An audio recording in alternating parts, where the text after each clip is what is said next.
terera unzwe msuku shumbarme kuti uzoita mapanduru inipanda famba paku chinyarara unzwe msuku mama Jona kadaiso kunyangwe misha kadaiso sekuru kumbora ora kadaiso kunyangwe mbuya ningi vanesineso mama Jona kadaiso kunyangwe misha kadaiso sekuru kumbora ora kadaiso kunyangwe mbuya ningi vanesineso seka urema wafa soitwa na baba tichafa mwanangu teza tichafa kudenga hakuna kafa chamba navo uchitenyerera matisepo masekerera kana kudenga nokureverera nopukama nokukumbirira Mangoma nakava nao kure kure kure kure Mangoma nao nakava kure kure nakava nao kure kure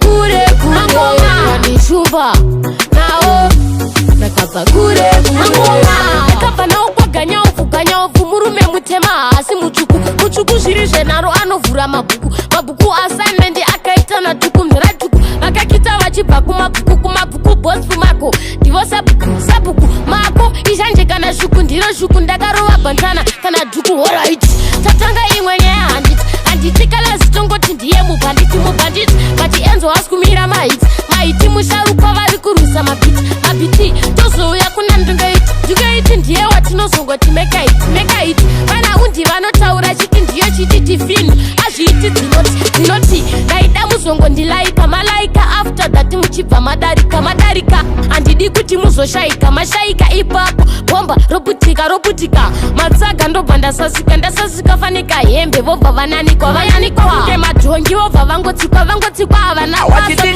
just like a C4. That not right. See them a drive, feel start to fight. That not right. Me vision them want me to lose me sight. That not right. See them a drive, feel cause a fight. That not right. Me vision them want me to lose me sight. Ndianko, anenge mwana we muchawa. Ndianko,